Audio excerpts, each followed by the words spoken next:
Si Yuto ay isang walang kwentang tao na inapo ng makapangyarihang angkan ng mga pumatay ng demonyo. Gayunpaman, nagbago ang lahat nang mawala ang magic na proteksyon ng kanyang pamilya, na nagdulot sa kanya na makaakit ng mga hot na demonyang babae na nag-aalok na protektahan siya kapalit ng mga backshot. Bago ito, si Yuto ay nangangarap tungkol sa mga may malaking dibdib na mga babe nang biglang tumalon si Rinko, ang kanyang kaibigan noong bata, sa kanya para gisingin siya para sa paaralan, na nagdulot ng kanyang allergy sa pusa. Sa daan papuntang paaralan, galit na tinanong ni Yuto si Rinko kung bakit siya bumisita sa kanyang bahay nang walang palm. At ibinunyag ni Rinko na gusto niyang gumawa ng isang espesyal para sa kanyang kaarawan. Nang marinig ito, tahimik na naaalala ni Yuto na noalay siya sa kanyang mga magulang sa kanyang kaarawan, 7 taon na ang nakakaraan, at nang humingi ng tawad si Rinko sa hindi pag-alala, tiniyak ni Yuto sa kanya na nabuhay siya ng maayos dahil sa kanya at sa anteng-anteng na ibinigay sa kanya ng kanyang lola. Habang hawak ni Yuto ang kanyang anteng-anteng para sa kapanatagan, isang kontrabida ang tumawag sa kanyang pangalan mula sa kalapit na gusali. Nang hindi siya nakikilala, tinanong ni Yuto kung sino siya, ngunit nag-teleport ito sa tabi niya at gumawa ng isang di-angkop na kilos kasama siya. At nang halos hindi na makapagpigil si Yuto, isang nandidiring Rinko ang humawak sa kanya at tumakbo palayo mula sa. Grabe! Kalaunan sa klase, patuloy na iniisip ni Yuto ang misteryosong babae at nagtataka kung paano nito nalaman ang pangalan niya, habang nagseselos naman si Rinko nang mapansin niya ang pagkasabik sa mukha ni Yuto. Pagkatapos ng klase, nakipagtalo si Rinko kay Yuto, sinasabing ang kaakit-akit na babaeng nakita nila ay baka ang kanyang kasintahan noong bata pa. Gayunpaman, pinakiusapan siya ni Yuto na tigilan ang paggamit ng kanyang utak-ipis dahil hindi siya engaged sa kahit sino. Ngunit sinabi ni Rinko na maaaring totoo ito dahil wala siyang alaala sa kanyang pagkabata. Habang sila'y nagtatalo, biglang sumulpot ang kaibigan niyang si Taiza at sinabi kay Yuto na pahihirapan niya ito at ipaparamdam ang kanyang puot. Sa simula, akala nila ay nagpapaka-emosyonal lang si Taiza hanggang sa magpaputok siya ng bolang mahika sa kanila, na halos hindi nila naiwasan. Pagkatapos nyon, pinanood ni Yuto at Rinko ng may takot habang nagkakaroon si Taiza ng mga galame tulad ni Ken Kaneki. Bago pa niya muling atakihin si Yuto, lumitaw ang babaeng nakita nila kanina at inihayag na lalabanan niya ito. Habang nagsisimula ang laban, nakiusap si Yuto sa babae na mag-ingat na huwag saktan ang kaibigan niya, at inayos niya ang kanyang espada upang targetin lamang ang masamang espiritu na tinatawag na Ayakashi sa loob ni Taiza. Habang bumagsak si Taiza sa lupa, ang Ayakashi ay nag-iba ng anyo bilang isang maliit na insekto at sinubukang tumakas. Ngunit mabilis itong tinapos ng babae bago siya naglaho.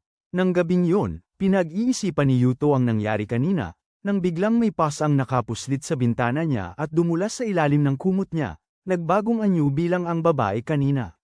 Habang binubuksan niya ang butones ng kamisete ni Yuto upang ipakita ang anteng-anteng, ipinaliwanag niya na pinuprotektahan siya nito mula sa kapahamakan. Ngunit ngayon na kumupas na ang kapangyarihan nito, magsisimula na siyang makaakit ng Ayakashi, tulad ng nakatagpo niya kanina. Nang marinig ito, tinanong ni Yuto ang babae kung paano niya nalaman ang mga ganoong bagay, kaya nagpakilala siya bilang. Nang makita ni Yuto ang tenga ng pusa ni Hamari, nagsimula siyang bumahi ng walang tigil dahil sa kanyang allergy.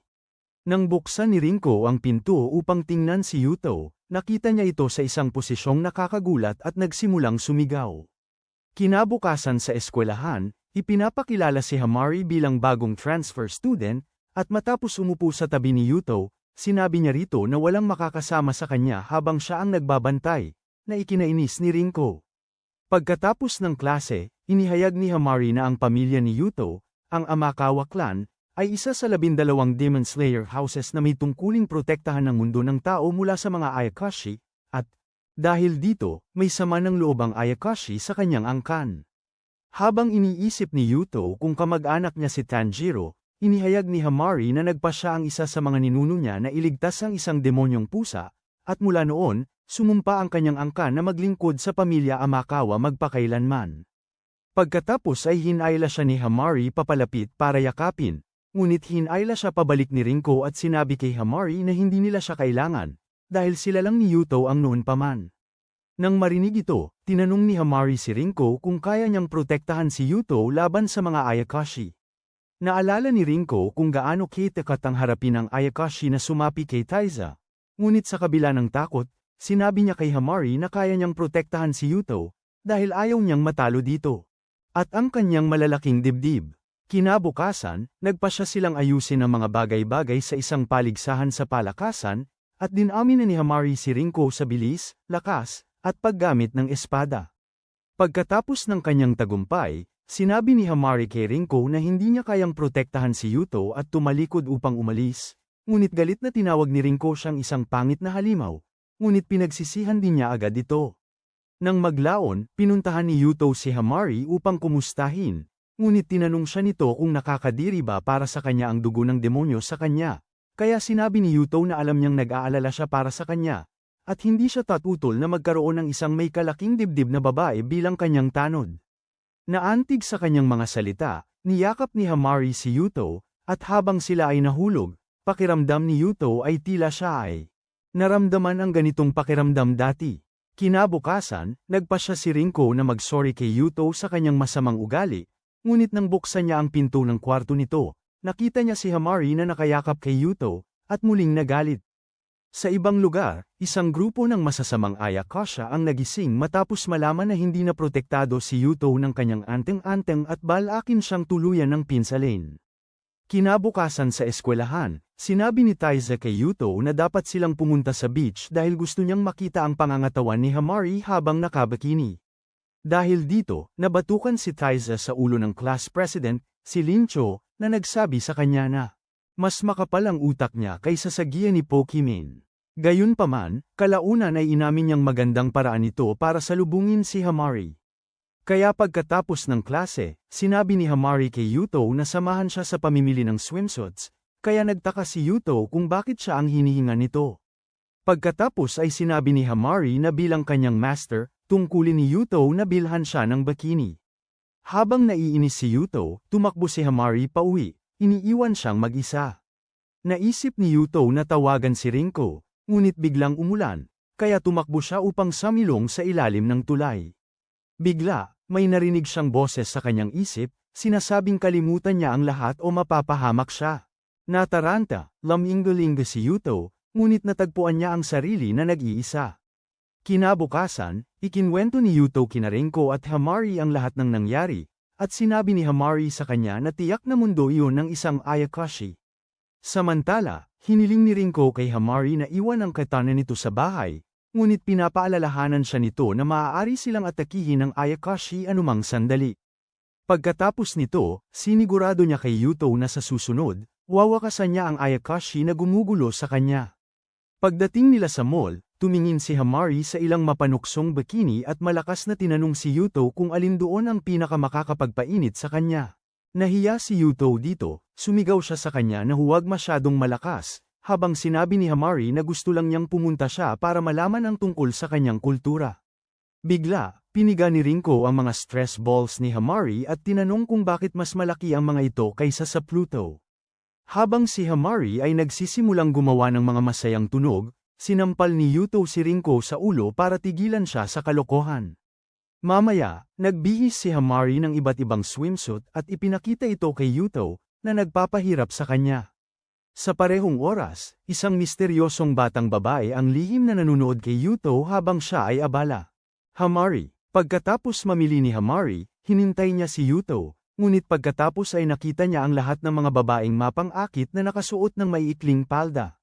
Sa pagtingin sa kanyang kimono, biglang nakaramdam ng pag-aalinlangan si Hamari sa kanyang sarili, kaya nang bumalik si Yuto, tinanong niya ito kung gusto ba nito ang tradisyonal na kasuotan.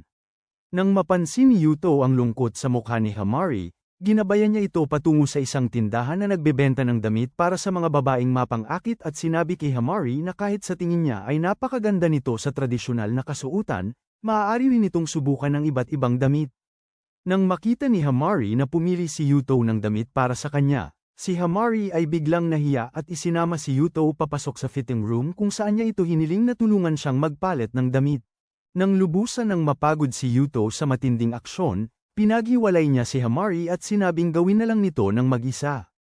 Pagkaraan ng ilang segundo, ipinakita ni Hamari kay Yuto ang damit, at napipi siya matapos makita kung gaano ito kaganda sa kanya. Napansin ang ekspresyon nito, tumawa si Hamari ng mahina at nagpas siyang bilhin ang damit. Kinabukasan, dumating si Yuto at ang kanyang klase sa dalampasigan, at mabilis na nabaliw si Taiza sa dami ng magagandang babae. Nandidiri sa kanyang kamanyakan, binatukan ni Rinko si Taiza at napaupo ito sa lupa, habang pinapanood sila ng nakakatakot na babae mula noon at tinawag silang mga tanga dahil sa pagpunta sa isang lugar na maraming tubig. Pagkaraan ng ilang sandali, nakita ni Rinko at Yuto si Hamari na mag-isa, kaya inanyayahan nila itong lumangoy kasama sila. Gayunpaman, tinanggihan sila ni Hamari, at agad na nalaman ni Rinko na ito ay dahil isa siyang pusa na ayaw sa tubig. Pagkatapos biruin ng kaunti, inabutan siya ni Rinko ng salbabida at inilayo si Yuto para makita nitong mabasa siya ng todo. Ilang minuto lang ang lumipas, si Hamari ay napadpad sa paglutang sa gitna ng karagatan at nagsimulang bahagyang matakot. Habang papalapit si Yuto para iligtas siya, isang dambuhalang alon ang bumulwak at tinangay sila sa ilalim ng tubig. Dahil hindi marunong lumangoy, kumapit si Hamari kay Yuto, ngunit nang maramdaman niya ang kanyang milk packs, nakiusap siya na pakawalan siya kundi magiging mas maalat pa ang karagatan. Bigla, isang higanteng halimaw sa dagat ang umatake sa kanila at hinayla sila palabas sa mas malalim na bahagi ng dagat gamit ang mga pangil nito. Nang magising si Yuto, nakita niyang may kakaibang loli na nakaupo sa kanya, at pagkatapos marinig ang kanyang boses, agad niyang nakilala ito bilang boses na narinig niya sa kanyang isipan. Samantala, ipinakilala ng babae ang sarili bilang Shizuko at sinabi kay Yuto na hindi niya siya maaring payagan na magising bilang tagapatay ng demonyo dahil magiging banta siya sa Ayakashi para sa kapakanan ng sangkatauhan. Nanatiling parang yelo si Yuto habang gumawa si Shizuko ng panggapas na yelo at inihayag na 200 taon na ang nakalipas, isa sa 12 pamilya ng mga mangangaso ng demonyo ang tumuldok sa buhay ng kanyang buong angkan, kahit na payapa silang namumuhay. Habang sinasabi niya kay Yuto na lahat ng mga mangangaso ng demonyo ay nararapat mamatay at malapit na siyang kitlin, nang lumitaw si Hamari, iniligtas ang kanyang amo mula sa kamatayan. Matapos salagin ang mga panggapas na yelo ni Shizuko, sinabi ni Hamari sa kanya na hindi niya masasaktan si Yuto habang narito siya. Sa pagkarinig nito, tinawag ni Shizuko si Hamari na isang taksil dahil sa pagtataksil sa mga Ayakashi at pakikipagsabuatan sa isang mangangaso ng demonyo. Ngunit hindi siya pinansin ni Hamari, na pagtanto na siya ay isang Misuchi, isang Diyos ng tubig. Tinawag ni Shizuko ang halimaw ng tubig laban kay Hamari at inilagay si Hamari sa isang kakaibang posisyon. Habang nagpupumigla si Hamari upang makawala, nagpapalabas si Shizuko ng tubig at nilubog si Hamari dito. Nang marinig ito, sumugod si Yuto upang tulungan si Hamari, ngunit dumanas din ng parehong hirap, habang ginamit ni Shizuko ang kanyang kapangyarihan at lumikha ng buhawi ng tubig, na ginawang imposible para kina Yuto at Hamari ang makalabas.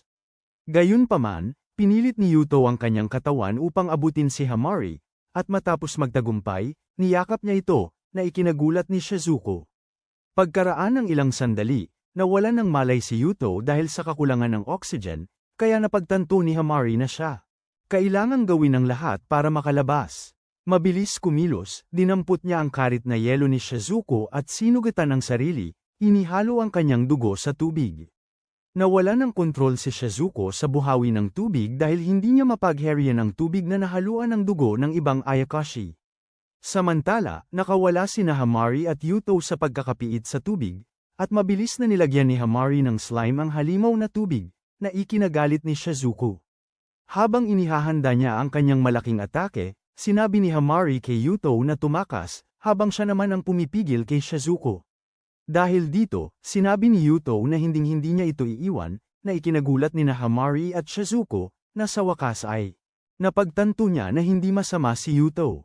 Tumigil sa kanyang pag-atake, sinabi ni Shizuko kina Hamari at Yuto na nagpasya siyang hayaan muna silang mabuhay. Pagkaraan ng ilang oras, sinaway ng grupo ng masasamang Ayakashi si Shizuko sa pagpapabuhay kay Yuto, ngunit sinabi niya sa kanila na may gusto siyang kumpirmahin bago tapusin si Yuto.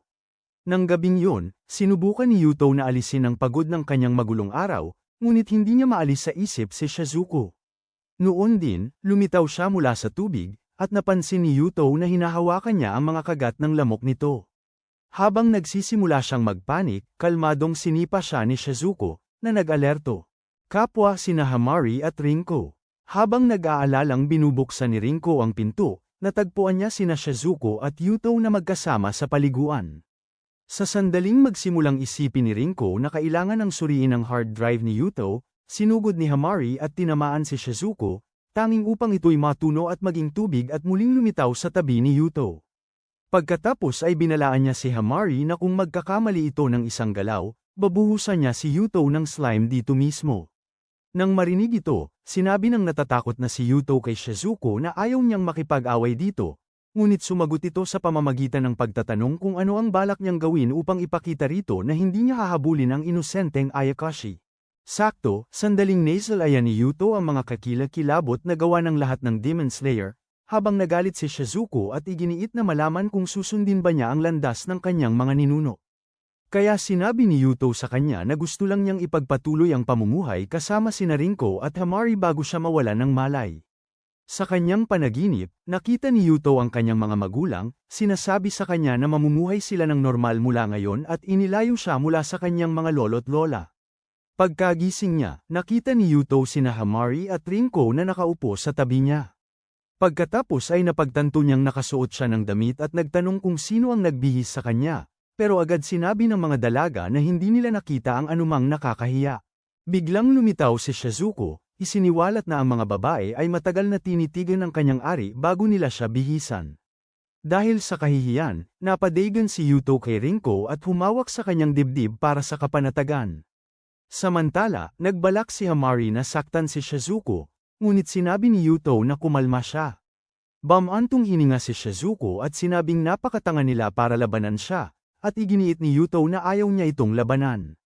Nang marinig ito, tinawag siya ni Hamari na mangmang dahil hinayaan lang si Shizuko, ngunit sinabi ni Yuto na tumigil siya dahil totoo itong nagmamalasakit sa kanya. Sa mga sandaling yon, na-trigger ang allergy ni Yuto sa pusa at nagsimula siyang bumahing. Nang makita ito, tinanong ni Shizuko kung anong nangyari kay Yuto, at ipinaliwanag ni Rinko na allergic si Yuto sa pusa, na ikinagulat ni Shizuko.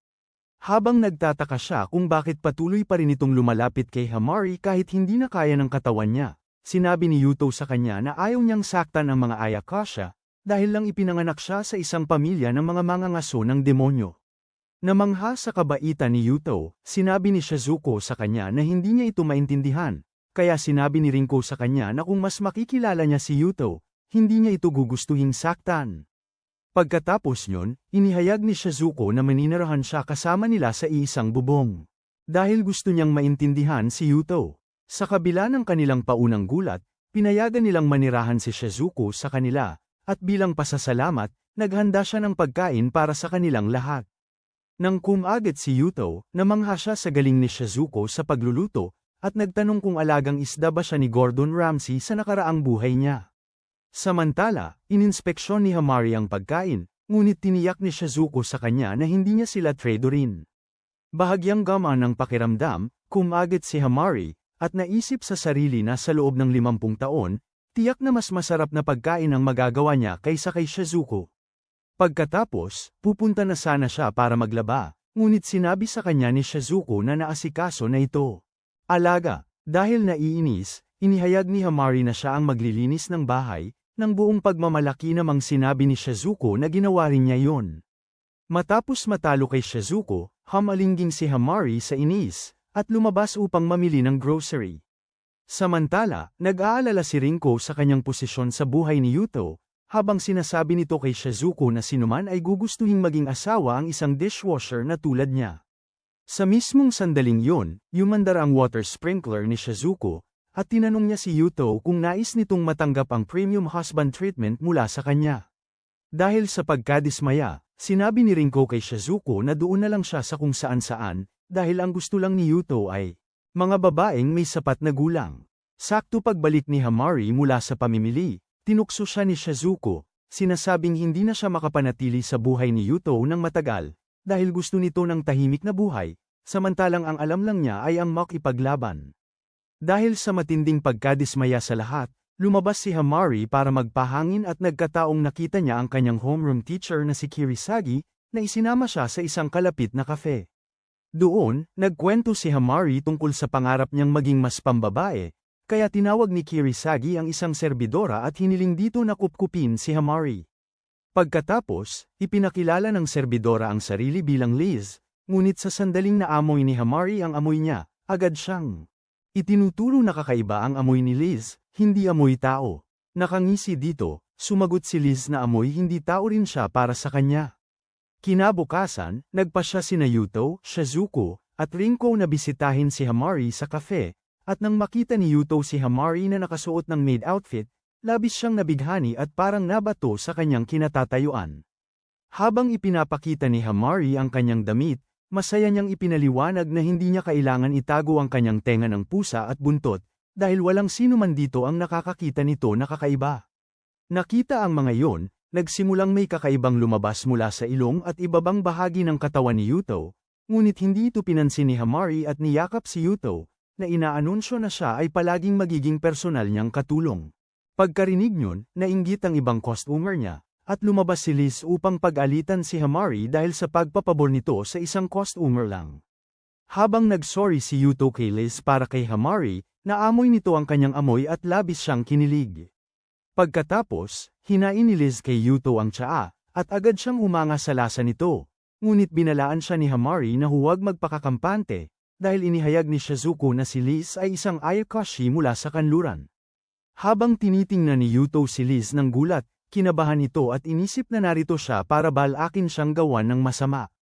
Dahil sa kanyang pagiging mapaghinala, hinainan ni Liz si Yuto ng tsaang may mahika, ngunit inalerto siya ni Shizuko.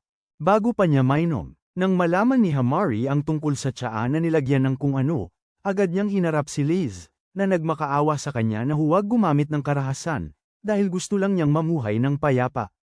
Tumangging maniwala sa kanya, sumugod si Hamari, ngunit nang aipatama niya ang kanyang espada sa dibdib ni Liz, sinipsip ng mga airbag nito ang epekto, na nagbigay kay Liz ng pagkakataong sipin palayo si Hamari.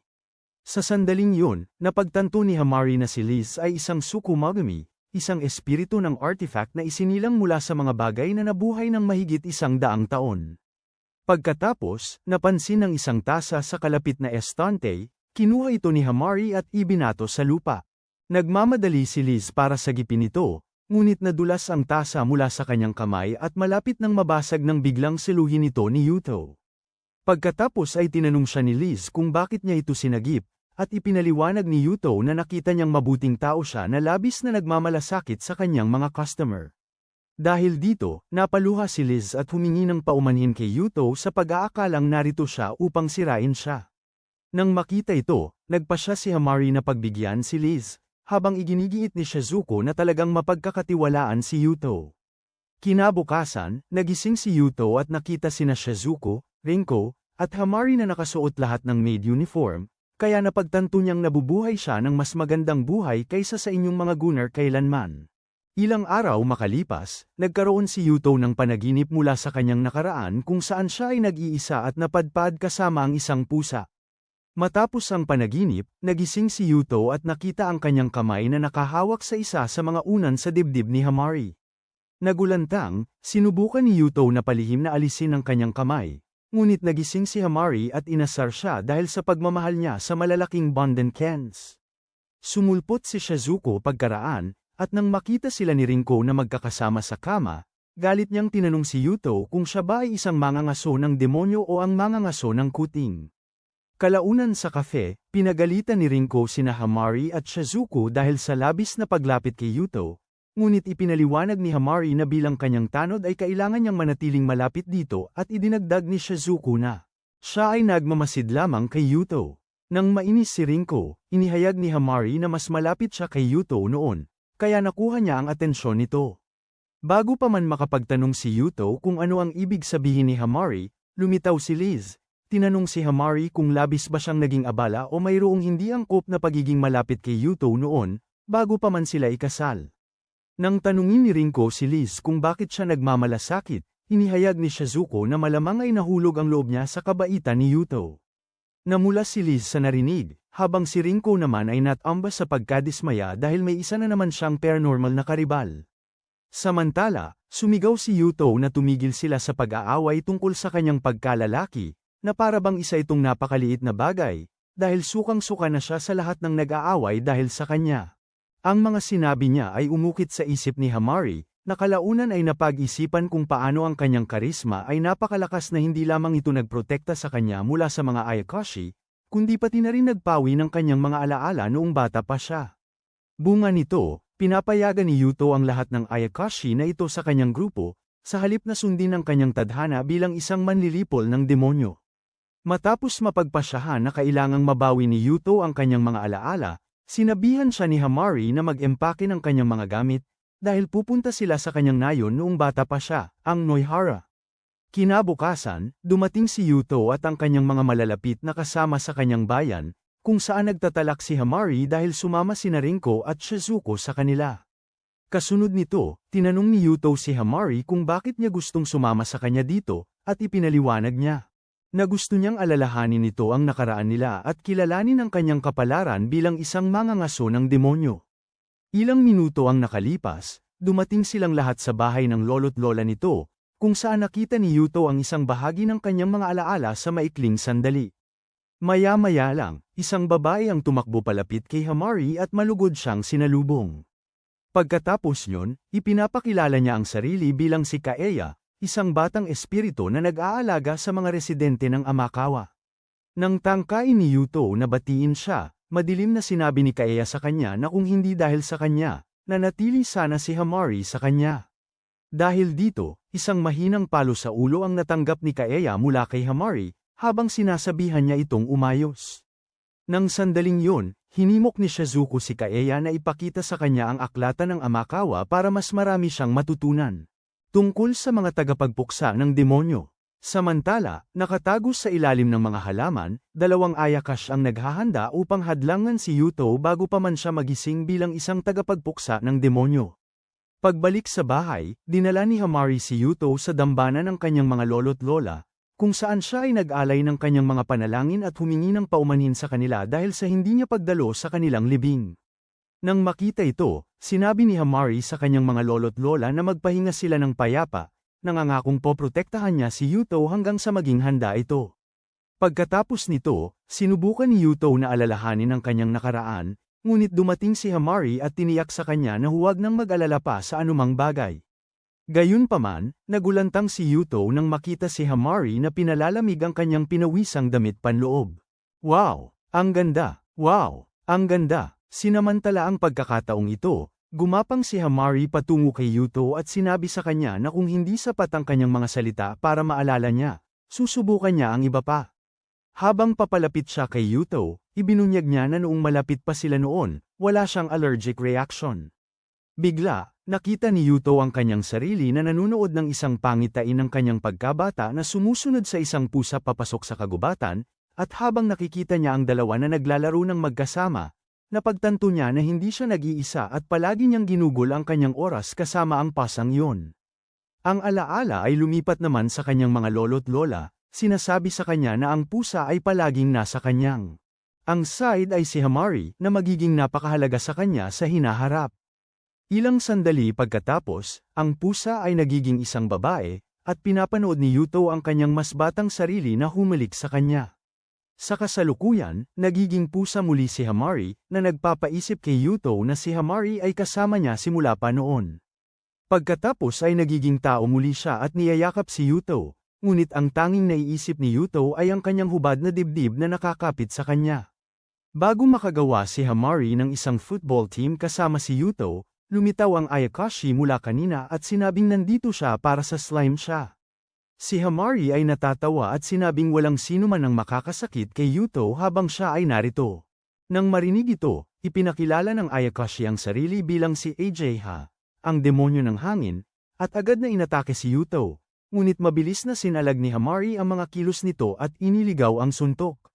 Pagkatapos, sinabi niya kay Yuto na kailangan nilang puksain ang demonyo ng hangin, dahil kilala ang mga ito sa pagiging mga sumisipsip ng buhay, ngunit mariing sinabi ni Yuto kay Hamari na hindi.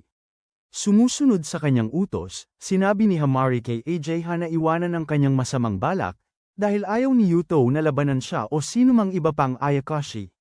Nang kinukutya si Yuto, sinabi ni Ajeha sa kanya na gusto niyang kitilin ang kanyang buhay upang maitaas niya ang kanyang ranggo sa Ayakashi.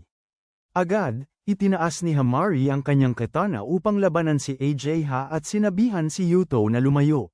Habang siya ang nag-aalaga sa pangit na demonyong hangin, sa sandaling ilunsad ni AJ ang kanyang atake, sumigaw si Hamari kay Yuto na tumakbo patungo sa bahay, ngunit biglang lumitaw ang isang higanteng demonyo at hamarang sa kanilang dinaraanan. Samantala, pinanood ni Rinko, Kaya, at Shizuku mula sa malayo kung paano madaling itinaboy ng halimaw si Hamari. Dahil nag-aalala para sa kaligtasan ni Yuto, sinabi ni Rinko sa mga babae na dapat nila itong puntahan upang tingnan, ngunit biglang lumitaw ang isang Ayakashi na nagngangalang Ipon at idineklara na tatalunin niya sila ng husto. Habang binabagsakan ni Ipon ng troso ang mga babae, sa kagubatan, nahihirapang lumaban at protektahan Yuto ng sabay. Dahil dito, tumakbo si Yuto at naisip na kahit ayaw niyang lumaban, patuloy siyang aatakihin ng kanyang mga kaaway. Samantala, nanghina ang katawan ni Hamari at halos mapabagsak na siya ni AJ. Ngunit sinalo ni Yuto ang atake gamit ang sarili niyang katawan. Nanlaki ang mga mata ni Hamari sa gulat habang nakikita niyang damaloy ang dugo ni Yuto. Para mas lumala ang lahat, tinukso siya ni AJ na sinabing siya raw ang dapat na nagpoprotekta kay Yuto. Habang si Shizuku ay nakikipaglaban kay Ipon, nawala ng kontrol si Hamari at ibinagsak ang higanteng demonyo bago niya ibinaling ang kanyang galit kay AJ. Bago pa niya tuluyang pahintuin ang buhay nito, pinigilan siya ni Yuto, nagpakawala ng gininto ang liwanag na bumalat sa kanilang dalawa. Pagkalipas ng ilang minuto, nagising si Hamari na nakita si Shizuku na nakaupo sa ibabaw ni Yuto. Sa matinding galit, tinanong ni Hamari kung ano ang ginagawa nito, at ipinaliwanag ni Shizuku na ginagamot niya si Yuto dahil ang kanyang banal na tubig ay may kakayahang magpagaling. Nang marinig ito, naalala ni Hamari kung paano siya pinutektahan ni Yuto at pinasalamatan si Shizuku sa pagliligtas kay Yuto, ngunit sinabi nito sa kanya na wala sana sa mga ito ang nangyari kung pinutektahan niya si Yuto. Pagkauwi ni Yuto sa bahay, sinalubong siya ni Kaeya, na pinuri siya sa pagkatalo sa masama. Ayakashas. Nagulat si Yuto sa biglaan nitong init, at sinabi ni Kaeya sa kanya na mas mabuti pa sana kung namatay siya sa labanan.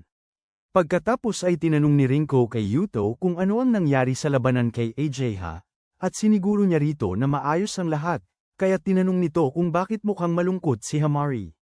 Agad na nagsinungaling si Hamari at sinabi rito na galit siya dahil kailangan niyang tiisin ang kanilang nakakainis na mga flat jihots. Habang papalayo siya, dinala ng mga babae si Yuto upang makilala si Ipon. Inilantad na naglalabas ito ng sinag mula sa mga mata, at iyon ang dahilan kung bakit nakapiring siya. Matapos isara ang pinto sa pangit niyang mukha, tinanong ni Yuto si Shizuku kung siya ba ay naging mapaniwalain dahil sa pag-iisip. Gayahin niya si Naruto at gawing kaibigan ang kanyang mga kaaway. Gayunpaman, sinabi ni Shizuku sa kanya na may iba't ibang uri ng Ayakashi, ang ilan ay mas asama, at ang iba naman ay may pag-unawa tulad niya. Nang marinig ito, pinasalamatan ni Yuto si Shizuku sa lahat ng kanyang tulong, na naging dahilan para siya ay mamula. Pagkatapos ay sinabi niya kay Yuto na gusto pa niya itong tulungan at ibinunyag na bawat isa sa 12 pamilya ng mangwawasak ng demonyo ay may espesyal na kapangyarihan. Halimbawa, ang pamilya Amakawa ay nagtataglay ng isang pagbubuhos ng mahika na tinatawag na Light Fairy. Nang tignan ni Yuto at Rinko si Shizuku nang may pagkalito, ipinaliwanag pa niya na ito ang uri ng mahika na magpapahintulot kay Yuto na gawing isang maalamat na banal na espada ang isang simpleng patpat. Habang inaalala ni Yuto ang pagpigil niya sa espada ni Hamari gamit ang isang marupok na patpat, isiniwalat ni Shizuku na kahit hindi natuto ng paggamit ng espada, martial arts, o magic arts ang pamilya Amakawa, mas nakahihigit sila kumpara sa ibang demon slayers dahil sa Light Fairy. Nang tanungin ni Yuto si Shizuku kung ano ang nakasaad sa libro ng kanilang pamilya tungkol kay Hamari, nagseselo si Rinko at pinaparusahan siya sa pag-iisip tungkol kay Hamari. Habang nakikita silang nagbibiruan, casual na isiniwalat ni Shizuku na ang mga ninuno ni Hamari ay nanghuhuli ng mga tao at pinagpipiestahan sila dahil lang sa gusto nilang mangaso.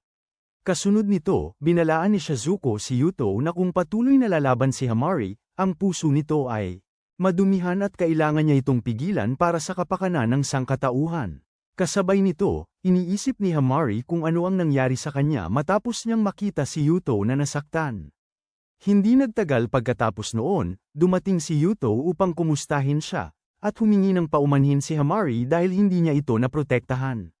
Gayunpaman, sinabi ni Yuto sa kanya na pagkatapos labanan si Uchiha, natanto niya kung gaano kapanganib ang makipaglaban sa isang uhaw sa dugo na Ayakashi. Matapos maproseso ang mga salita ni Yuto, sinabi ni Hamari sa kanya na babaguhin niya ang kanyang panata na protektahan siya. Ngunit sa halip na matuwa, sinabi ni Yuto kay Hamari na gusto lang niya itong maging isang kalmadong babae na ang puso ay hindi madungisan ng lahat ng labanan. Gayunpaman, malungkot na ngumiti si Hamari at sinabi kay Yuto na baka siya ang unang Ayakashi na mapatay niya pagkatapos niyang maging isang Demon Slayer, ngunit mabilis na sinabi ni Yuto sa kanya na huwag magbiro tungkol sa ganoong bagay. Samantala, binuksan ni Rinko at Shizuko ang pinto at nakita si Uchiha na pinapalaya si Ipon. Matapos mahuli, sinabi ni Uchiha sa mga babae na kahit kinamumuhian niya si Yuto, nagpapasalamat siya rito sa pagliligtas sa kanya mula kay Hamari, at yun ang dahilan kung bakit niya gustong malaman nila na may ibang Demon Slayers na susunod kay Yuto. Pauwi na sila, sinabi ni Hamari na sayang lang ang buong biyahe, ngunit pinakalma siya ni Yuto. Sa kanya na salamat sa kanya, naalala niya na ito ang kanyang unang halik. Sa panahong ito, sinabi ni Hamari kay Yuto na ipinakita lamang niya ang kanyang anyong tao nang makilala niya ito at si Rinko sa daan patungo sa paaralan, na naging dahilan upang pagtakhangan ni Yuto ang babaeng iyon. Pagkabalik mula Noara, sinabi ni Yuto kay Shizuko na tulungan siyang magising bilang isang manglilipol ng demonyo. Gayunpaman, sa panahon ng kunwaring labanan, inamin ni Shizuko kay Yuto na hindi niya gusto na pinipilit nitong maging isang manglilipol ng demonyo para lang kay Hamari. Sa halip na itanggi ito, sinabi ni Yuto kay Shizuko na nag-aalala siya na mawalan ng katinoan si Hamari. At iyon ang dahilan kung bakit gagawin niya ang lahat para hindi siya makipaglaban.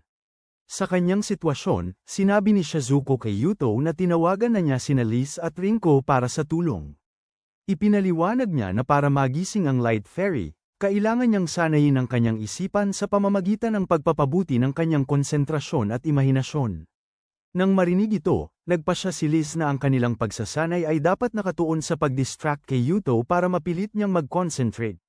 Sa ganitong paraan, biglang itinapon ni Liz si Yuto sa hangin, pero bago siya bumagsak, nahawakan siya nito at pinilit si Yuto na tikman ang kanyang mommy milkers. Bago pa makawala si Yuto, dumating si Shizuko at iniipit siya, para lang matuto siyang panatilihing malinaw ang kanyang isip. Nagseselos, mabilis na inalis ni Rinko ang butones ng kanyang damit at sinabihan si Yuto na tumingin sa kanya, ngunit niloloko lang siya ni Liz at Shizuko dahil sa kanyang mid-rack.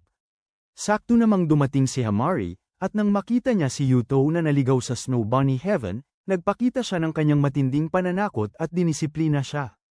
Ilang araw ang nakalipas, biglang napagtanto ni Yuto na mula nang bumalik sila mula sa Noara, hindi na siya kinukulit ni Hamari tungkol sa pagiging Demon Slayer.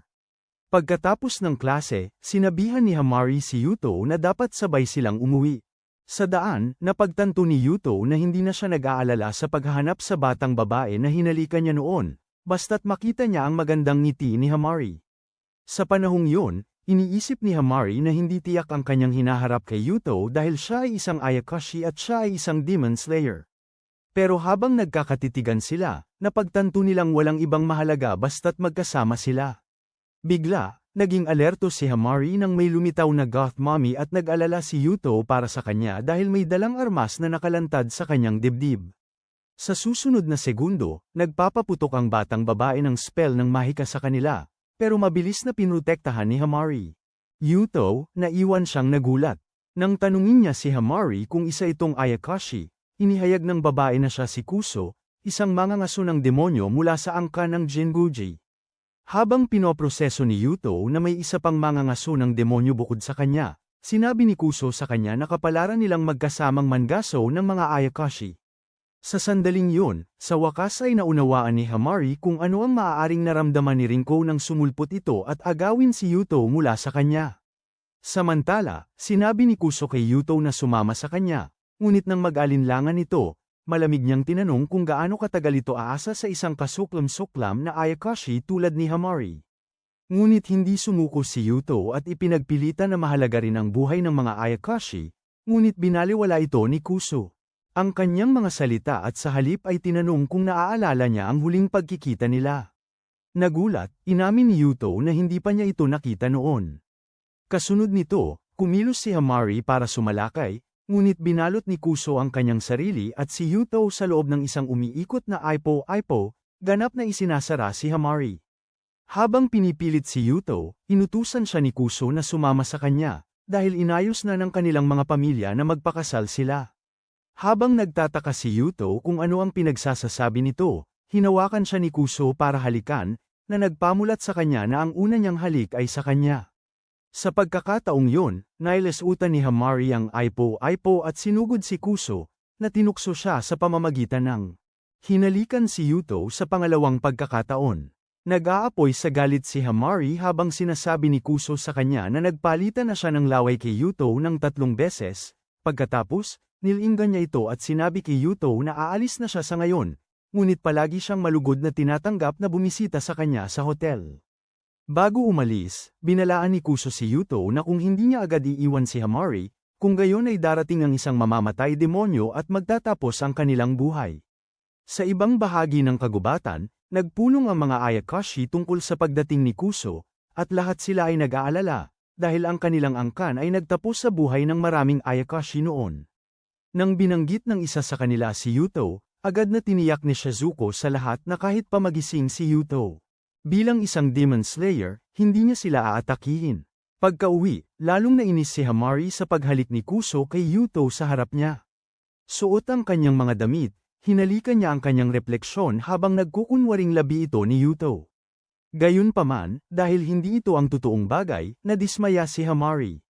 Samantala, nakipagkita si Kuso kay Hyogo, isang lalaki mula sa propesyonal na koanihan ng seguridad ng publiko, na sumusubaybay sa mga supernatural na aktibidad.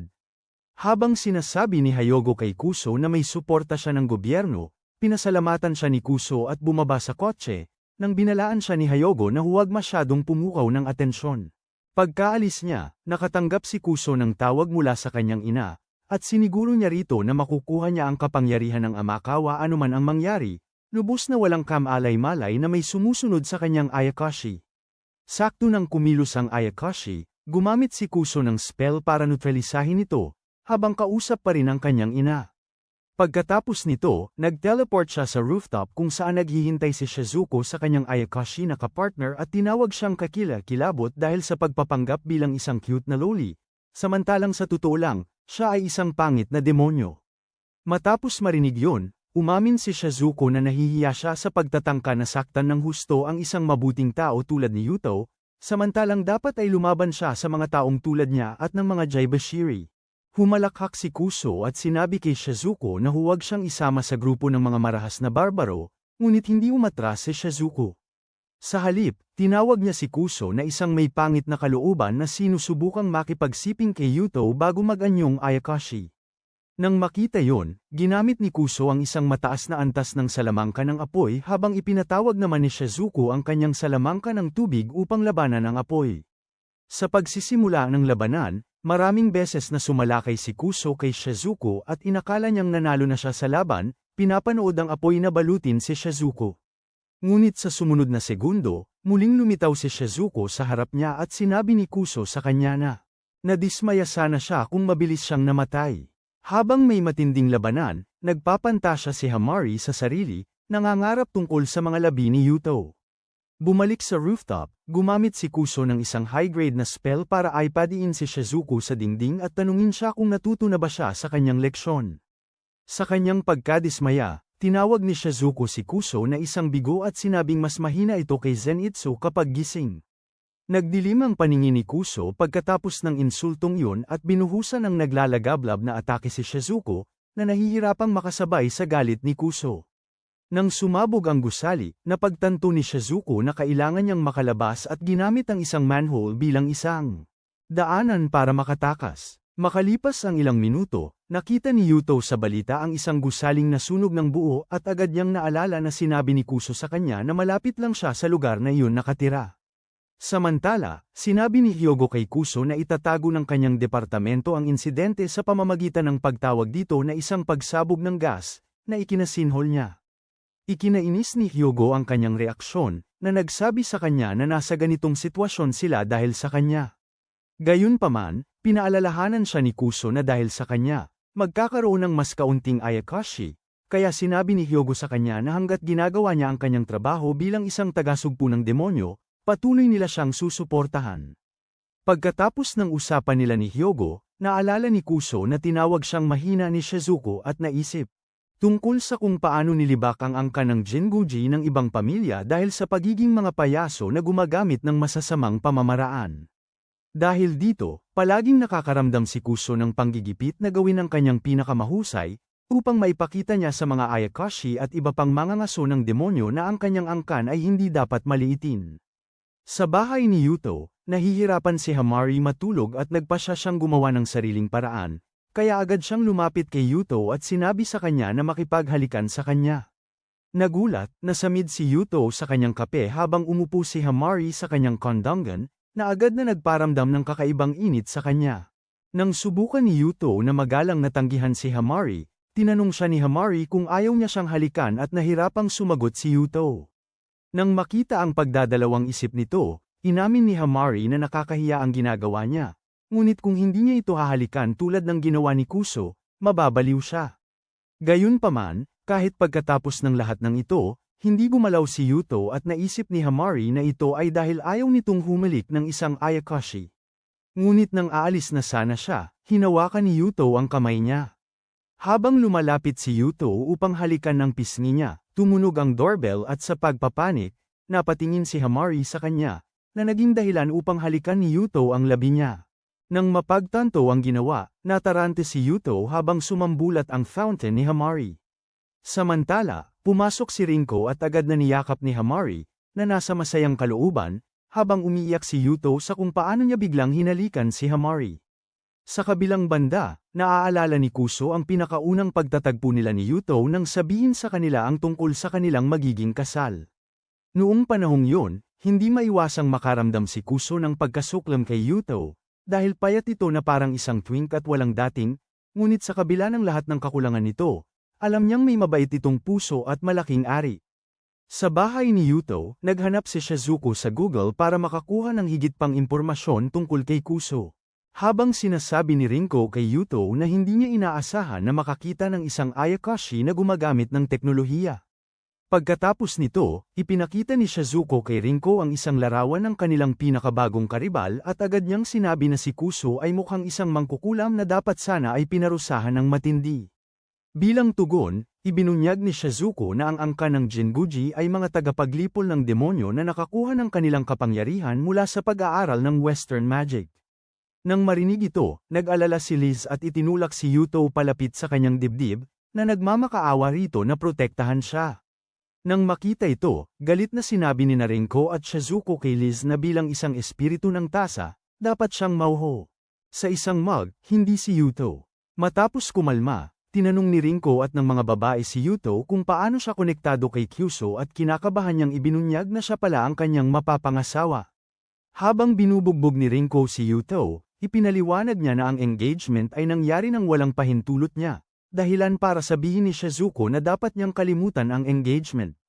Sumang-ayon si Rinko, ngunit binalaan ni Shizuko si Yuto na ang isang marahas na babae tulad ni Kuso ay hindi siya palalagpasin ng ganoon kadali. Doon ay ibinunyag ni Liz ang isang tsaang pambura ng alaala, na sinasabing mabubura nito ang lahat ng alaala ni Kuso. Saktong sinuri ni Shizuko ang lalagyan at nakitang walang laman nito. Lumitaw si Kuso, na nakatakot sa lahat. Nakita silang natakot, ngumiti si Kuso, na tanto na kilala na siya ng lahat. Di nagtagal, padabog na naghain si Liz ng tsaa kay Kuso, na nagsabi naman kay Yuto na narito siya para pag-usapan ang kanilang kinabukasan. Gayunpaman, pinigilan siya ni Yuto sa pagsasabing hindi niya siya papakasalan maliban kung babaguhin niya ang kanyang pananaw.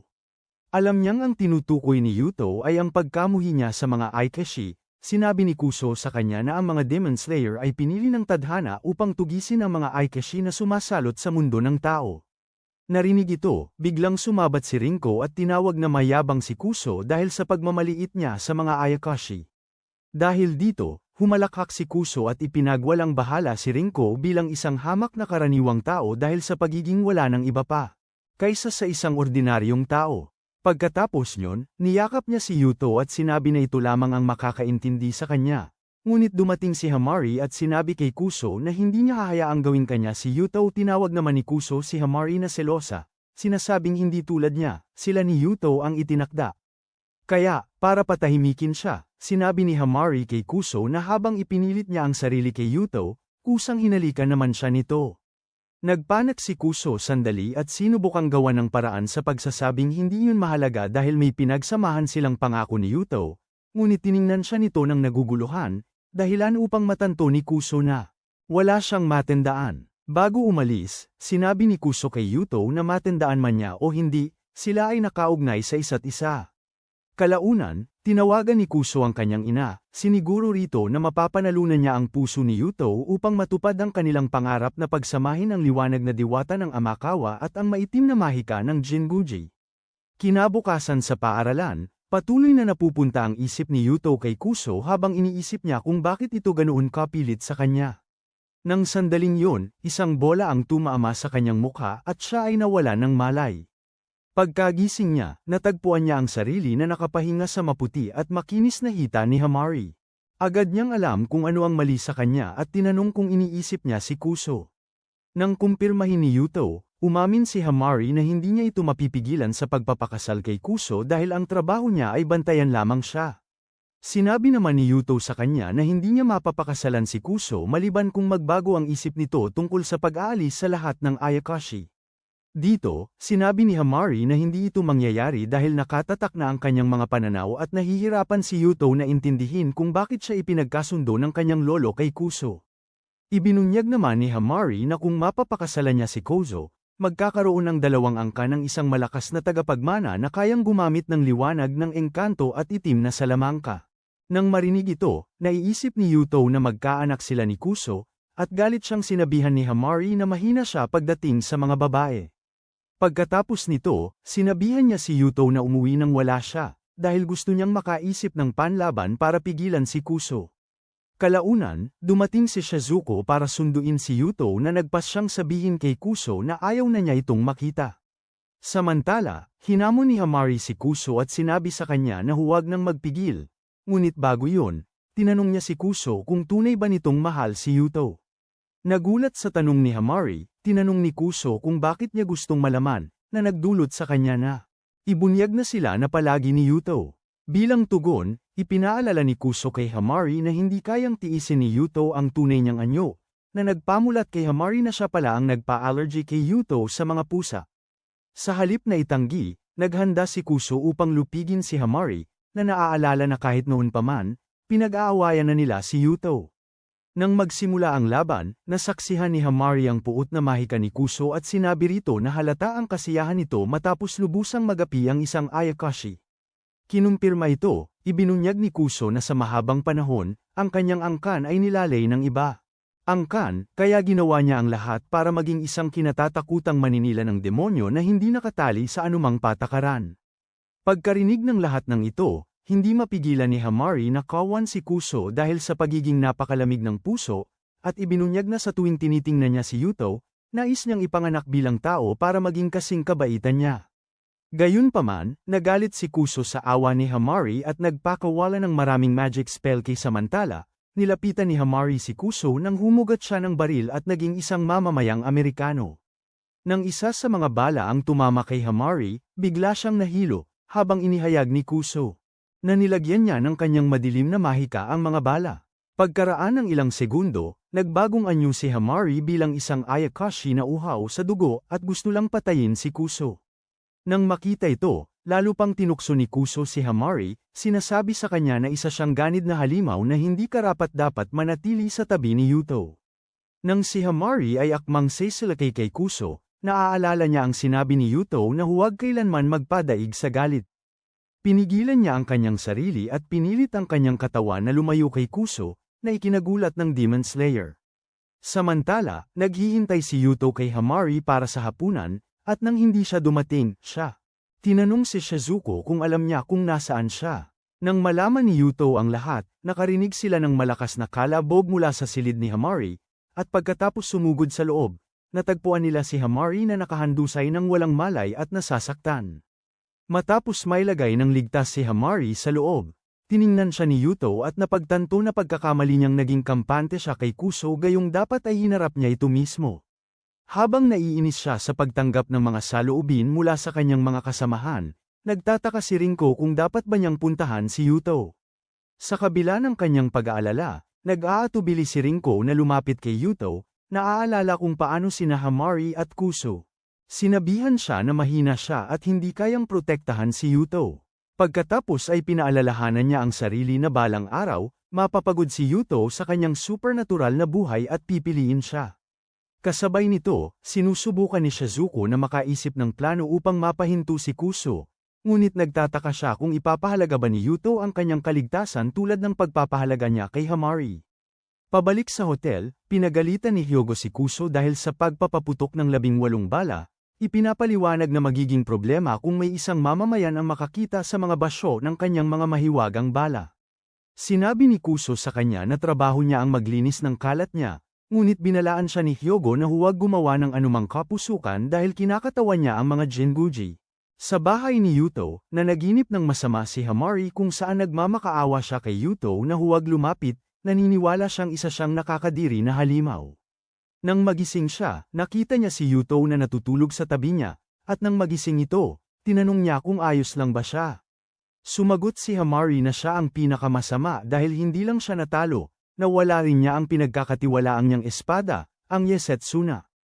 Nang subukan ni Yuto na aliwin siya, galit na sinabi ni Hamari sa kanya na ang kanyang malumanay na mga salita ay mas matalim pa kaysa anumang talam ng sandata. Hindi alam kung ano ang gagawin sunod. Sinubukan ni Yuto na patulugin muli siya, ngunit sinabi ni Hamari sa kanya na ang mahika ni Kuso ay nasa loob pa rin niya. Pagkatapos ay kinuha niya ang isang tableta at ipinaalam kay Yuto na sa pamamagitan nito, magagawang alisin niya ang mahika ni Kuso.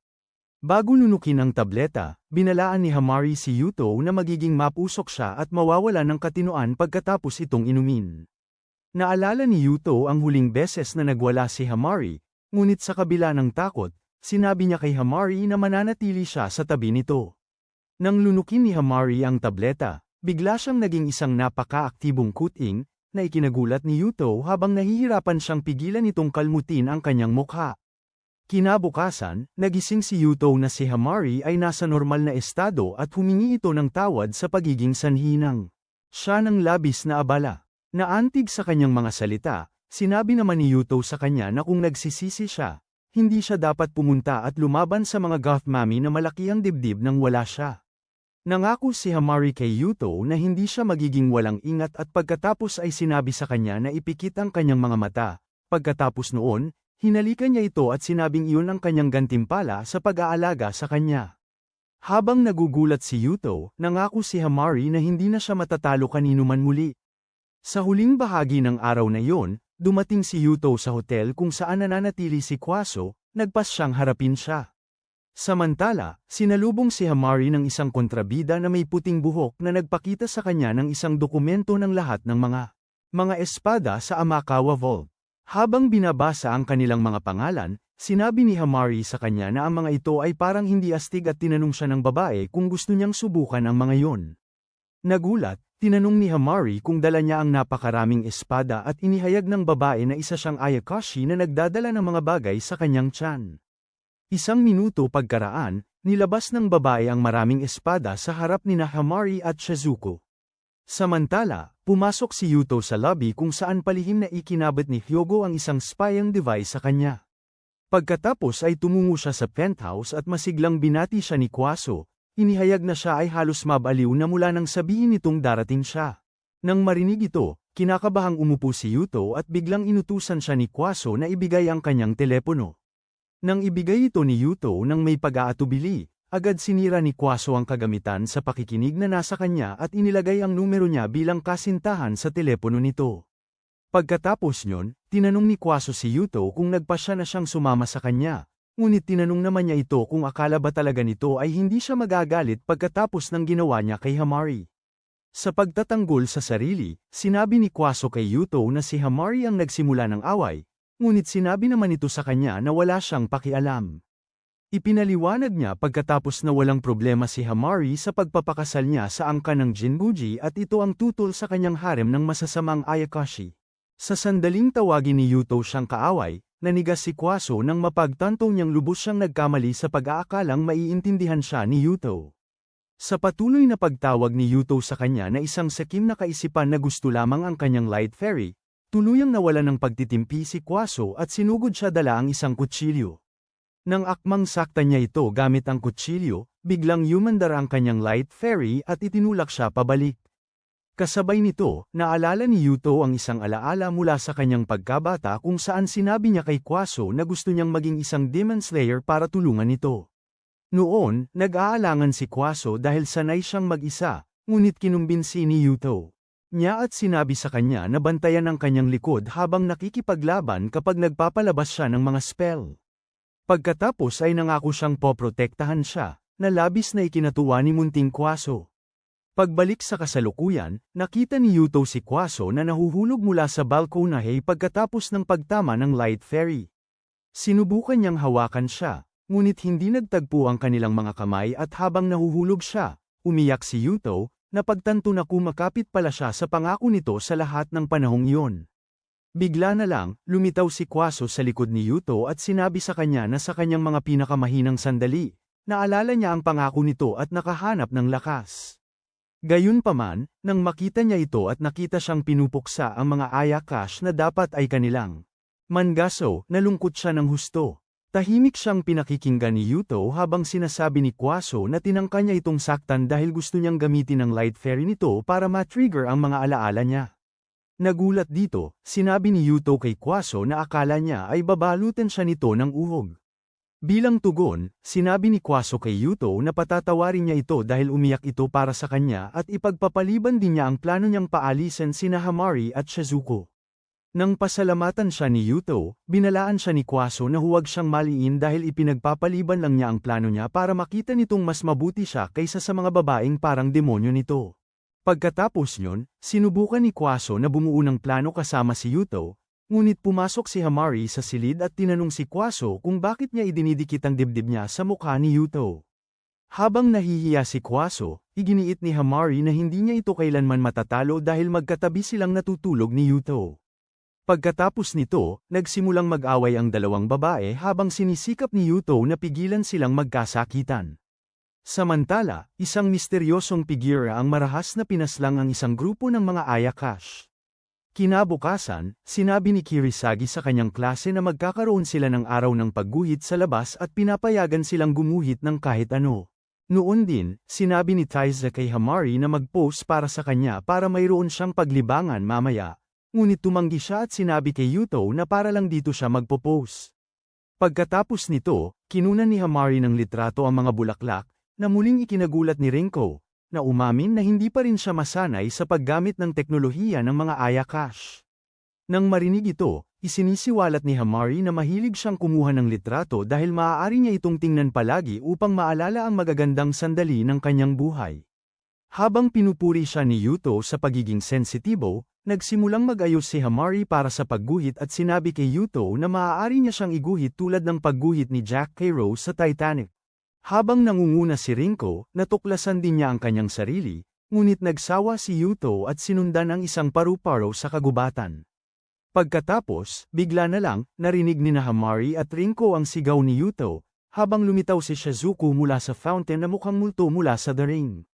Matapos ang kanyang pagkabigla, tinanong ni Taiza si Shizuko kung ano ang ginagawa nito at inihayag ni Shizuko na may mahalaga siyang sasabihin kina Yuto at Hamari. Samantala, inimbestigahan ni Hyogo ang sinalantang kagubatan at ipinaalam kay Koiso ang tungkol dito, inihayag na mukha itong gawa ng isang Ayakashi. Nang marinig ito, hiniling niya kay Koiso na i-recruit si Yuto sa lalong madaling panahon. Sa loob muli ng kagubatan, malawakang hinahanap ni Hamari si Yuto, habang nalito si Rinko sa isang masiglang ipa na gustong makipaglaro lang sa kanya. Sa ibang dako, hinarap ni AJ si Yuto, tinanong siya kung gaano nakalayo ang narating nila ni Hamari. Nagulat sa tanong niya, nahihiyang inamin ni Yuto na naghalikan lang sila, na ikinatawa ni AJ. Pagkatapos ay tinanggal niya ang kanyang jacket at hinalikan si Yuto, iniwan siyang lubos na nalilito. Pagkatapos ay pinaalalahanan siya ni Yuto na sinubukan niyang uminom ng kanyang dugo noong nakaraang beses, at casual na sumagot si AJ na hindi pa siya gaanong nagbabago. Bago pa man makatangi si Yuto, hinihipnotismo siya ni AJ at pinatulog ng mahimbing. Nang umayos siya ng pwesto kay Yuto, ibinaon ni AJ ang kanyang pangil sa leeg nito at sinimulang sipsipin ang dugo. Nagsisimula pa lamang siyang makaramdam ng kakaibang pakiramdam nang dumating sina Hamari at ang mga babae, kaya tumakas si AJ patungo sa ligtas na lugar. Samantala, ginaising ni Shizuko si Yuto, habang naghahanda si Hamari na bigyan ng leksyon si AJ dahil sa pag-inom nito ng dugo ni Yuto. Sa halip na maghanda sa pakikipaglaban, sinabi ni AJ kay Hamari na hindi siya ganoon katanga para labanan sila ni Shizuko ng sabay. Idinagdag pa niya na kailangan nilang lahat na dagdagan ang kanilang proteksyon, at agad na tinanong ni Shizuko kung sinasabi niya ito dahil sa nangyari sa Western Forest. Nang marinig ito, nagtanong si Yuto kung ano ang pinag-uusapan nila, at ibinunyag ni Shizuko na may isang tao o bagay na nagtatarget sa mga nayon ng Ayakashi. Habang nagtataka si Yuto kung sino ang gagawa ng ganoong bagay, sinalubong siya ni Hyogo. Makalipas ang ilang minuto, umupo silang lahat para magkwentuhan sa cafe ni Liz, kung saan formal na nagpakilala si Hyogo. Nang ibunyag niya na ang kanyang trabaho ay ang asikasuhin ng mga supernatural na usapin, nilinaw ni Hamari kay Yuto na ang trabaho ni Hyogo ay alisin ang mga Ayakashi nang walang kaalaman ang publiko. Naramdaman ang galit sa likod ng mga salita ni Hamari, itinaas ni Hyogo ang kanyang kamay bilang pagsuko, sinasabing na hindi siya narito para makipaglaban. Nang kumalma si Hamari, pinuri ni Hyogo si Yuto sa pagkakaroon ng harem ng mga demonyo at nagtataka kung ito ay dahil sa kanyang mga hene ng Amakawa. Gayunpaman, sinagot ni Hamari na wala itong kinalaman sa lahi ni Yuto, kundi sa kanyang mabuting puso. Matapos ang ilang sandali ng pagtataka, nagtanong si Yuto tungkol sa pag-atake sa Ayakashi, at isiniwalat ni Hyogo na ang kakaiba sa kasong ito ay ang lahat ng Ayakashi ay nilamon. Tumingin si Yuto at ang mga babae kay Hyogo nang may takot habang ipinapaliwanag niya na napakalagim ng eksena na halos umalis na siya sa kanyang trabaho. Nanginginig pa rin, nagtanong si Yuto kung sino ang nasa likod nito, at sinabi ni Hyogo na sigurado siyang isang Ayakashi. Ang nasa likod nito, nang ituro ni Renko na siguro'y kanibal ang Ayakashi, kinumpirma ito ni Ajiha, na sinabing ininom lang niya ang dugo ng isang mangwawasak ng demonyo para lang maprotektahan ang sarili. Nauunawaan ang sitwasyon ni Ajiha, sinabi ni Hyogo kay Yuto na kailangan siya ng lahat, dahil ang Ayakashi na kalaban nila ay labis na makapangyarihan. Bago pa makasagot si Yuto, tinukso ni Hamari si Hyogo dahil sa pag-anyaya kay Yuto dahil hindi niya kayang puksain ang kalaban ng mag-isa. Gayunpaman, sumagot si Hyogo na hindi ito dahil sa makasariling dahilan at taos-puso siyang nag-aalala para sa lahat. Sa kabila ng lahat, nag-aatubili si Yuto na sumagot, na sinasabing ang ideya ng pagkitil ng isa pa. Ang Ayakashi ay hindi niya gusto, ngunit ipinaalala ni Hyogo na naiiba ang kasong ito. Maaaring puntiryahin ng kalaban ang isa sa kanyang mga mahal sa buhay, na naglalagay kay Yuto sa mahirap na kalagayan. Nang makita ito, sinabi ni Hamari kay Yuto na huwag sumuko sa panggigipit, ngunit iginiit ni Hyogo na manindigan. Tapos, bigla na lang, isang misteryosong babae ang lumitaw sa harapan nila, na ikinagulat ng lahat sa kafe. Agad hinawakan ni Hamari ang kamay ni Yuto at akmang tatakbo na sila nang hinarang ng isang kakaibang lalaki ang kanilang daan, tinanong si Yuto kung siya ang kilalang Amakawa Demon Slayer. Habang pinoproseso ni Yuto ang lahat, sinugod ni Hamari ang lalaki, ngunit madali lang niya itong naharang. Sugurin at itinulak siya palayo.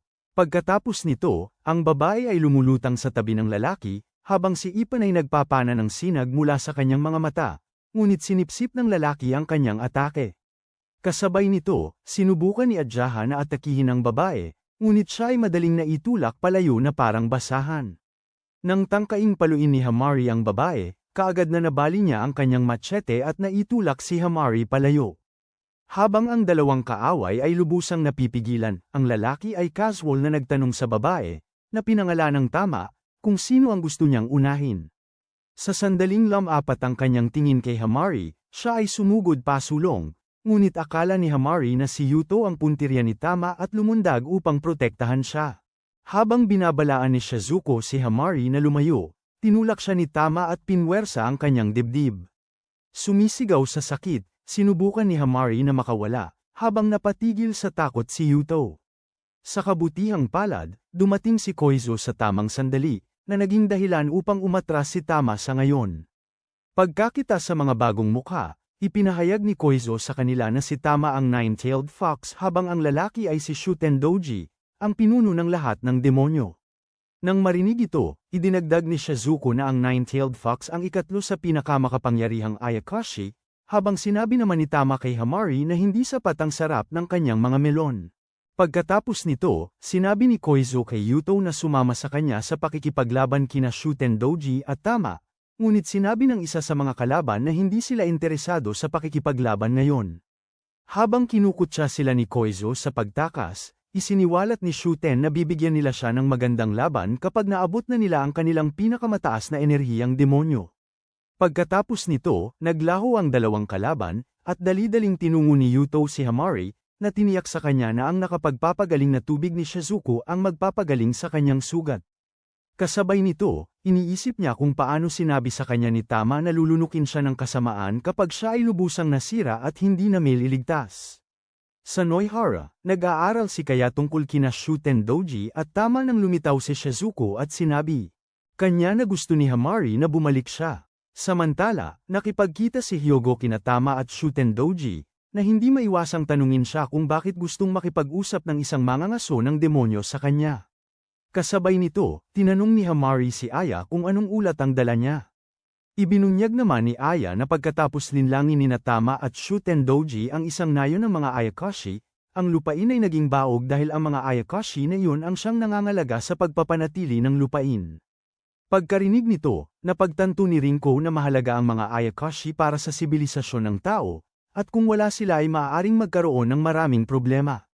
Sinabi naman ni Ajaha na hindi niya inakala na lalamunin ng isang Ayakashi ang isa pang Ayakashi, kaya pinapaalalahanan siya ni Rinko na sumisipsip siya ng dugo mula sa mga Ayakashi. Nang malapit nang magsimula ng gulo si Ajaha, pinigilan siya ni Hamari. Pinapaalalahanan silang lahat na mag-focus sa pagtalo kay Shuten Doji at sa masamang kapatid ni Kurama. Pagkatapos nito, sinabi ni Kyusho sa lahat na kung magsanib puwersa sila ni Yuto, walang kalaban-laban ang kanilang mga kaaway sa kanila. Sa totoo lang, gusto lang gamitin ni Kyusho ang pangyayaring ito upang gisingin si Yuto bilang isang mamamatay demonyo. Ngunit, pinaalalahanan ni Yuto si Kyusho na hindi niya magamit ang kanyang engkantadang ilaw kasing laya ng paggamit niya ng kanyang mahika. Nang mga sandaling yon, sinabi ni Ajaha kay Yuto na mayroon siyang ideya kung paano siya matutulungan. Ilang sandali lang, nagbihis ang mga kasama ni Yuto ng mga damit na medyo mapang-akit, na ikanalito niya. Nang tanungin niya kung ano ang ginagawa nila, tinanong siya ni Ajaha kung nararamdaman niyang may nagigising sa kanyang kalooban. Habang pinupunasan ang kanyang dugo sa ilong, sinabi ni Yuto sa kanya na ang tanging gumigising lang ay ang kanyang nasa ibaba. Pagkatapos ay binatukan ni Hamari si Ajaha, tinanong kung bakit niya pinasuot ito ng costume na mascot, ngunit hindi siya pinansin ito at kumapit lang kay Yuto. Pagbalik ni Rinko mula sa pamimili ng grocery, nakita niyang maraming babaeng nakapalibot at nakakapit kay Yuto. Nang gabing yun, nagsasanay si Hamari gamit ang bago niyang espada, ngunit umamin kay Aya na wala kayang tumapat sa dati niyang espada, ang Yasutsuna. Sa sandaling yun, dumating si Kyusho at ibinigay kay Hamari ang Yasutsuna, inihayag na nakuha niya ito matapos ang kanilang labanan. Nabigla si Hamari sa kabaitan nito, ngunit sa kasamaang palad, nakita niyang sirang-sira ang kanyang espada. Nang malapit na siyang sumuko, dumating si Hippon na may dalang merienda, at nakaisip si Aya ng ideya. Pagkatapos ay ibinihayag niya na kayang kumpunihin ni Hippon ang talam, dahil kilala rin ang kanyang uri sa pagiging panday. Nag-aatubiling iniabot ni Hamari ang kanyang espada kay Hippon, na nagpakawala ng sinag mula sa kanyang mata, sinira ang lahat maliban sa espada. Nang makita si Yasutsuna sa perpektong kondisyon, natuwa si Hamari at pinasalamatan si Hippon.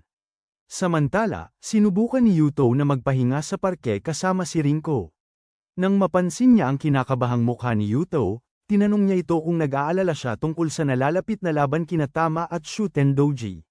Kinumpirma ito ni Yuto at ipinahayag na gusto niyang iwasan ang kaguluhan sa lahat ng paraan, ngunit kalaunan ay haharapin niya ang ilang Ayakashi na ayaw makinig sa katwiran.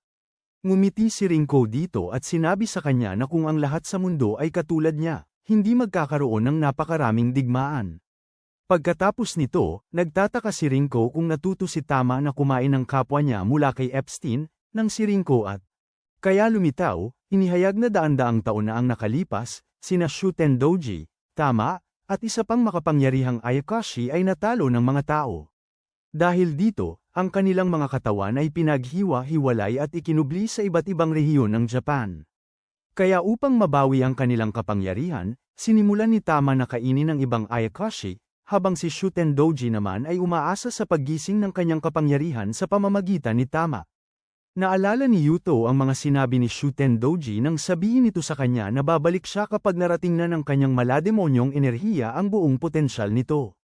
Idinagdag din ni Shizuko na si Shuten Doji ay may matinding pagkamuhi sa mga taong nagkubli sa kanya.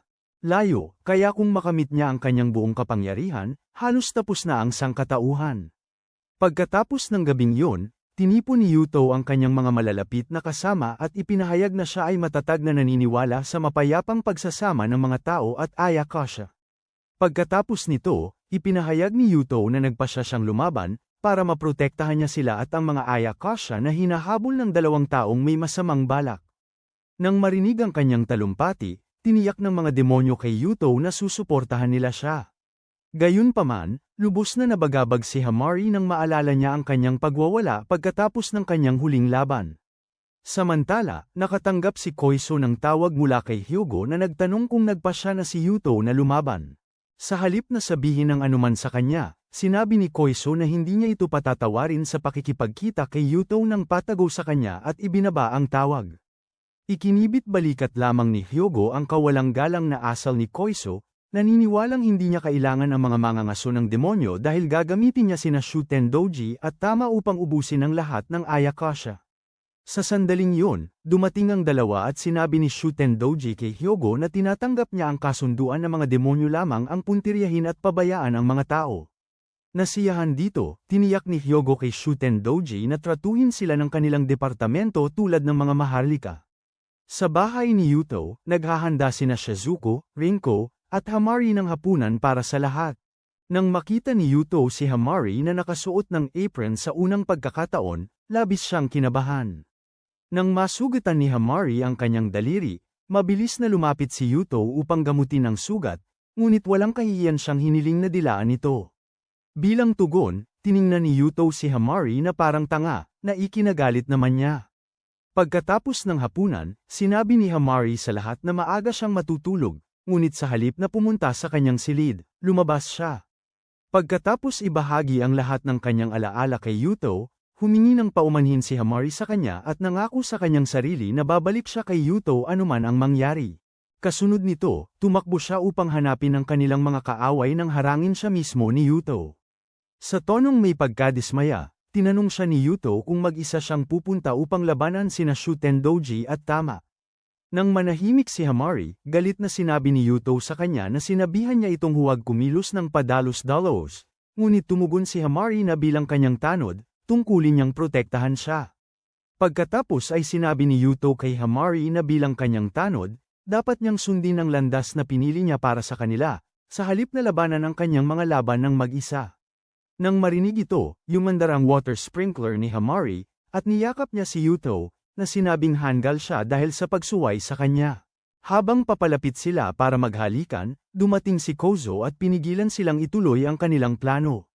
Kinabukasan, sinimulan ni Yuto ang kanyang pagsasanay kay Hamari, ngunit sa kabila ng lahat ng kanyang pagsisikap, hindi niya sadyang maipatawag ang Light Fairy. Bamantong hininga ang mga kontrabidang Ayakashi nang makita ito, nang ihayag ni Shizuko na mapapagana lamang ni Yuto ang Light Fairy kapag siya ay nasa panganib. Pagkatapos ay iminungkahi ni Rinko na bumalik sila sa Noihara Village at maghanap ng mga pahiwatig para ma-unlock ang kapangyarihan ni Yuto, habang ipinaalam ni Hayoko kay Shuten Doji na nagpasya si Yuto na labanan siya. Nang marinig ito, pamitik si Shuten Doji at lumikha ng isang demonyong larangan na nagkakit ng kalayaan, kinukulong si Yuto at ang kanyang mga kaibigan sa isang bahagi ng bayan. Ramdam ito, ipinaalam ni Hamari kay Yuto na ang kanilang mga kalaban ay gumawa na ng unang hakbang. Habang papalabas sila, napagtanto ni Yuto na nawala ang lahat ng tao, kaya't inihayag ni Shizuko na ang lugar kung nasaan sila ay nahiwalay na sa tunay na mundo. Narinig ito, nagtataka si Uchiha kung bakit labis nagagawa si Shuten Doji para protektahan ang mga tao mula sa kapahamakan sa kanilang labanan. Sumasang-ayon sa kanya, inaamin ni Kozo na mukhang kainahinala ang lahat, ngunit sinabi ni Hamari sa kanila na sa ganitong paraan ay hindi na nila kailangang magpigil. Noon din, lumitaw si Tama sa harap nila, at agad na inutusan ni Yuto sina Liz at Rinko upang samilong sa isang kalapit na gusali habang inuutusan si Kaeya na bantayan sila dahil sila ang pinakamahina. Nang marinig ito, sinabi niya kina Ipan at Uchiha na magbigay ng suporta mula sa malayo, ngunit buong pagmamalaking sinabi ni Kozo kay Yuto na kung babantayan lang niya ang likod nito, hindi na niya kailangan pang magplano ng husto. Pakiramdam ay nalalamangan, sumigaw si Hamari kay Kozo na hindi niya papayagan na solohin ito ang lahat ng papuri at nagmadaling sumugod upang tamaan si Tama, ngunit madali siyang itinulak ni Tama palayo, na kinutya ni Kozo. Ginamit niya pagkatapos ang kanyang dark arts upang harangan si Tama, sinasama ito sa ice sickles ni Shizuko, ngunit madaling pinawalang saysay ni Tama ang kanilang atake. Nang marinig ito, sinusubukan ni Ipan na hulugan ng troso si Tama habang sinusubukan ni Uchiha na dakmain siya gamit ang mahaba nitong mga kamay, ngunit tinalo silang lahat ni Tama na parang mga bulaklak ng sakura mula sa Chunin exams. Samantala, minamasdan ni Hyogo ang laban mula sa ligtas na distansya at iniisip ni Sai ang perang kakailanganin para muling itayo ang lugar. Pagkatapos ay inalo niya ang sarili sa pag-iisip na kapag natapos na ito, sa wakas ay makakapamuhay na siya ng normal, ngunit may iba pang plano si Shuten Doji. Tinitigan si Hyogo nang may pagkasuklam, sinabi ni Shuten Doji sa sarili na hindi siya kailanman makikipagtulungan lalo na kung sila ang dahilan ng kanyang kasalukuyang kalagayan. Sa harangan, patuloy na pinapahirapan ni Tama ang lahat at sinabi niya kay Hamari na hindi pa niya ito makakain. Pagkatapos, lumipat siya at sinaktan si Yuto, na nagpasimula sa madilim na kapangyarihan ni Hamari, ngunit pilit niya itong pinipigilan. Bigla, tumigil si Tama sa pananakot kina Yuto at kanyang mga kaibigan, na ikinabahala ni Hyogo, na gusto siyang balutan ng slime ang lahat ng Ayakasha. Samantala, sinabi ni Tama kay Shuten Doji ang tungkol sa natutulog na enerhiyang demonyo ni Hamari, na nagpaliwanag sa kanya kung bakit bigla itong tumigil sa pakikipaglaban. Kapag naalis na ang harang, naglakbay sina Yuto at kanyang mga kaibigan patungong Noihara, kung saan sinubukan nilang maghanap ng mga pahiwatig kung paano magising ang kapangyarihan ni Yuto. Sa panahong ito, galit na sinabi ni Kaya kay Yuto na natatalo sila dahil lagi siyang nakatayo lang na parang hanggal. Habang naaalala ni Yuto ang pagkatalo niya kay Shadi na kumakain ng tao, nagsimula siyang magsaliksik ng mas malalim sa mga lumang talaan, umaasang maging astig sa pagtatapos ng pagbabalik tanaw. Maya-maya, tiningnan ni Hamari ang kanilang bayan noong bata pa sila ni Yuto at nagtaka kung mawawala ba ito dahil sa pagkasira at kaguluhan. Noon din, dumating si Rinko at tinanong si Hamari kung bakit siya mukhang malungkot, ngunit sa halip na sumagot, tinanong ni Hamari si Rinko kung gusto ba niyang lumaban si Yuto. Ipinaliwanag niya na gusto ni Kozo na lumaban si Yuto, dahil pangarap niyang magkaroon siya bilang kanyang partner, habang nag-aalala siya na mapahamak si Yuto sa laban. Bilang tugon, pinaalalahanan ni Rinko si Hamari na gusto ni Yuto ng normal na buhay, kaya kailangan niyang lumaban ngayon para makabalik siya sa dati niyang buhay. Sa kabila ng pagkaunawa sa low-ika ni Rinko, nagpasya si Hamari na hindi niya hahayaang lumaban si Yuto at sinabi kay Rinko na kung may mangyari sa kanya, ipagkakatiwala niya si Yuto sa kanya. Samantala, nakatanggap si Kozo ng tawag mula kay Hyogo, na nagbabala sa kanya tungkol sa laban, kaya nalaman ni Kozo na sumali si Hyogo sa koponan ni Shuten Doji. Kaya sinabi niya kay Hyogo na siya ang dapat magbabala sa kanya, dahil hindi mapagkakatiwalaan si Shuten Doji, ngunit ang matandang lalaki ay tumutuligsa at sinasabing mas madali siyang katrabaho kaysa rito. Kasabay nito, naglalakad-lakad si Hamari sa paligid ng Noihara, inaalala ang masasayang alaala na binuo niya kasama si Yuto. Nang huminto siya upang tingnan ang lawa, lumitaw si Tama kasama si Shuten Doji, na nagtanong kay Hamari kung isisigaw ba niya ang kanyang mga kasama o haharapin sila ng mag-isa. Bilang tugon, itinaas ni Hamari ang Yasutsuna at sinabi sa masamang demonyo na poprotektahan niya si Yuto bago sumugod upang atakihin si Tama, dahil napakalakas ng kanyang hadlang na pandemonyo, na nagtulak kay Shuten Doji na sabihin na walang silbi ang lahat ng kanyang pagpupunyagi. Sa kabila nito, muling sinubukang sugurin ni Hamari si Tama, na ikinaiinis ni Shuten Doji, na nagsabi kay Hamari na dapat siyang magpadaig sa kadiliman kung talagang gusto niyang talunin sila. Matapos ang pinagdaanang paghihirap mula kay Tama, naaalala ni Hamari si Yuto na nagsasabi sa kanya na gusto nitong hindi niya kailanman pakawalan ang kanyang madilim na kapangyarihan. Gayunpaman, nang makita ang malumanay na mukha ni Yuto, sinabi ni Hamari sa sarili na kailangan niyang protektahan si Yuto anuman ang mangyari sa kanya. Dahil dito, tinanggap ni Hamari ang kadiliman, na ikinasiya ni Shuten Doji, na nagsabi kay Hamari na siya ay isang Ayakashi na nauuhaw sa dugo, isang salot na nagdudulot ng kapahamakan sa lahat ng nasa landas nito. Habang nawawala si Hamari sa sarili at nakikipag-away kay Tama sa bahay, nadarama ng lahat ang epekto ng laban at isang tinatanong ni Kyuso kung nasaan si Hamari. Ibinunyag ni Koizo na huli na sila, kaya naisip ni Rinko na kanina pa pinag-uusapan ni Hamari ang pagsasakripisyo ng sarili para kay Yuto. Samantala, sa kagubatan, lalong nawawala ng katinuan si Hamari at nagiging isang puting buhok na kalahating pusa. Nasa sabik dito, sinabi ni Shuten Doji kay Tama na sa pagkain kay Hamari, mabilis silang makakabangon muli. Sa kanyang senadoryas, sumugod si Tama upang kagatin si Hamari nang dumating si Yuto at ang kanyang mga kaibigan. Matapos makita ang pagkawasak at ang bagong pagbabagong anyo ni Hamari, si Yuto ay akmang dudumag sa kanya. Ngunit pinigilan siya ni Koizu, na nagsasabing masyado ng mapanganib ngayon. Samantala, nilabas ni Hamari ang kanyang mga kuko, at bilang tugon, pinakawalan ni Tama ang kanyang mga buntot. Sa pagtingin sa nagwawalang Hamari, hindi maintindihan ni Yuto kung bakit siya malulubog sa kadiliman nang lumitaw si Shuten Doji at sinabi kay Yuto na siya ang dahilan kung bakit pinili ni Hamari ang landas na ito. Habang si Yuto ay labis na nabigla, tinukso ni Shuten Doji si Hamari dahil mahina na hindi man lang makasunod ng maayos sa kanyang panunumpa. Nawalan ng pasensya si Rinko at sinabi kay Shuten Doji na mas tanga siya kaysa isda dahil hindi niya naiintindihan. Na hindi nag-alay ng sarili si Hamari para sa isang hanggal na sumpa kundi dahil mahal na mahal niya si Yuto. Gayunpaman, humirit si Shuten Doji na hindi niya kailangang intindihin ang anuman dahil mananalo pa rin naman siya. Dahil dito, sumigaw siya kay Tama na pinsalay ng husto si Hamari.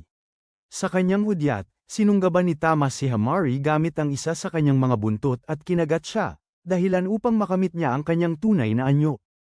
Nang makita ito, sumigaw si Yuto kay Hamari na lumaban at bumalik sa kanya, na dahilan upang makawala siya sa pagkakahawak ni Tama. Pagkatapos nito, mabangis niyang inatake ang Zoro hanggang sa madaig niya ito. Habang pinapanood ni Shuten Doji na talunin ni Hamari si Tama, siya ay nasindak dahil ang kanyang pagkabuhay ay nakasalalay sa tagumpay ni Tama. Masayang sumugod si Yuto kay Hamari, tanging para lamang bigla at marahas siyang sugurin nito. Muli, iniligtas siya ni Kyuzo at ibinunyag ni Shizuko na hindi sila nakikilala ni Hamari dahil siya ay nagbago na sa isang nilalang na nalulugod sa pangangaso. Bigla, naglabas si Hamari ng isang malalim na ungol na hamati sa lupa at bago pa man magkaroon ng pagkakataong makatakas si Yuto at ang kanyang mga kaibigan, sinimulan niya silang atakihin. Simula kay Shizuko, nang bumalik si AJ-ha na may sugatang ipan, siya ay nagulat nang makita. Lahat ng Ayakasha ay sugatan at walang malay. Habang nagtataka si AJ-ha kung ano ang nangyari dito, lumitaw si Shuten Doji at ibinunyag na si Hamari ang gumawa ng lahat ng ito dahil nagbago siya upang maging ang salot ng Amakawa, isang nilalang na tanging pagwasak ang hangad. Habang pinagmamasdan si Hamari ng may pananabik, naisip ni Shuten Doji na gagamitin lamang niya si Hamari upang isakatuparan ang kanyang masasamang plano. Doon mismo, dumating si Hyogo at hinihingi na malaman kung bakit hindi niya pinipigilan si Hamari. Ngunit sinugod siya ni Shuten Doji at sinabi kay Hyogo na ginagamit lang niya ito sa buong panahon. Nang mawala ng malay si Hyogo, sumigaw si Shuten Doji kay Hamari na ibulid ang mundo ng mga tao sa kapighatian. Sa kadiliman niya, pagbalik ng malay ni Yuto at nakita niya ang lumang espada ni Hamari, naalala niya ang sinabi ni Shizuko sa kanya tungkol sa isa sa kanyang mga ninuno na tinapos ang buhay ng kanyang bantay nang mawala sa sarili. Kinuha ang espada, hinarap ni Yuto si Hamari at sinabi sa kanya na kung hindi siya titigil, kailangan niyang ice slime siya. Napatingin ang lahat kay Yuto na may gulat habang naaalala niya ang lahat ng magagandang alaala niya kay Hamari, lalo na ang sinabi niya sa kanya na baka talunin niya ito pagkatapos niyang magising bilang isang mamumuksa ng demonyo. Habang sumusugod si Hamari kay Yuto, Itinataas niya ang kanyang espada ngunit binitawan ito at hinawakan si Hamari sa isang yakap. Umiiyak ng mahina, sinabi niya rito na hindi niya kayang tapusin siya at nagmamakaawang bumalik siya sa kanya. Nang marinig ang mga salitang ito, natigilan si Hamari habang naisaaktibo ang engkanto ng liwanag ni Yuto at hinailan ng matinding liwanag si Hamari mula sa kanyang kadiliman. Saktong magsisimula ng magdiwang ang ibang Ayakash, mapait na sinabi ni Shuten Doji na pagod na siya sa lahat ng sumisira sa kanyang mga plano. Habang siya ay nagbabagong anyo, kinuha ni Yuto ang talam ni Hamari at nilagyan ito ng kapangyarihan ng engkanto ng liwanag bago ito ibigay kay Hamari. Nang magtaka si AJ kung paano biglang naisaaktibo ni Yuto ang engkanto ng liwanag, inilahad ni Rinko na ang susi ay makahanap ng isang bagay na karapat-dapat ipagtanggol. Sa pansamantala, kinukumpleto ni Shuten Doji ang kanyang pagbabagong anyo, habang ibinabahagi ni Yuto ang kapangyarihan ng Light Fairy kay Hamari, na ginawa rin siyang Hamari. Zero, habang masiglang nagpapalakpakan ng lahat para kay Hamari, kinukutsa siya ng pangit na si Shuten Doji sa pag-asa sa kapangyarihan ni Yuto, ngunit hindi siya pinansin ni Hamari at pinutol ang isa sa kanyang mga braso gamit ang mahiwagang talam. Mabilis na muling ibinalik ni Shuten Doji ang kanyang braso at inatake si Hamari, ngunit nanaig si Hamari sa kanya, at tila pinag-iwalay ang kanyang katawan sa dalawang bahagi, na parang isang hanggal na pakwan na hinihiwa ng Fruit Ninja. Nang matapos na ang laban, nginitian ni Yuto si Hamari, na nagsabi sa kanya na sa wakas ay nakauwi na siya. Samantala, nagising si Tama na gutom at muling nawala ng malay, ngunit hindi lang siya pinansin ng lahat. Habang nakikisama sina Hamari at Yuto sa kanilang mga kaibigan, pinuri sila ng lahat ng Ayakash dahil sa pagtalo ng isang malakas na kalaban ng magkasama. Sinabi naman ni Rinko kay Yuto na sa pamamagitan ng labang ito, ipinapakita niya sa lahat na ang mga tao at Ayakash ay pinakamalakas kapag sila ay nagtutulungan. Gayunpaman, kinasahan naman ni kaya si Yuto, na sinasabi na ang Light Fairy ay nagising lang niya dahil kay Hamari, at yun ang dahilan kung bakit dapat niya itong sambahin magpakailanman. Nginingitian ni Yuto ang kapulyahan ni Kaya, habang ipinapahayag ni Rinko na panahon na para bumalik sa kanilang normal na buhay. Nang pabalik na sila, sinabi ni Hamari kay Yuto na hindi siya makakasama. Tinitingnan siya ng lahat ng gulat, kaya ipinaliwanag ni Hamari na natapos na ang kanyang tungkulin bilang bodyguard ni Yuto, ngayong hawak na nito ang diwatang ilaw. Sa pagkakataong ito, sinabi ni Queso kay Yuto na maaari na silang magpakasal, ngunit bago yun, dapat niyang ayusin ang kanyang damit gamit ang diwatang ilaw tulad ng ginawa niya kay Hamari noong labanan. Sinunod ang utos, sinubukan ni Yuto na buhayin ang diwatang ilaw, ngunit pagkatapos ng 5 minuto nang walang nangyayari, naiinis si Queso habang masayang umuuwi si Hamari kasama siya. Nang gabing yun, nagkaroon ng marangyang hapunan si Yuto at ang kanyang Ayakashi Cuddle Crew, kung saan ipinagyayabang ni Hamari sa lahat na ayaw siyang paalisin ni Yuto, at yun ang dahilan kung bakit hindi niya ma-activate ang Light Fairy. Sa sandaling yun, dumating sina Taiza, Lincho, at ang guro ni Yuto na si Kirisagi para tingnan siya dahil ilang araw na siyang nawawala. Ngunit nang makita ang lahat ng mga baddies sa kanyang lugar, mabilis nilang inakala na lumiban si Yuto sa klase para mag-enjoy sa Ape Buffet.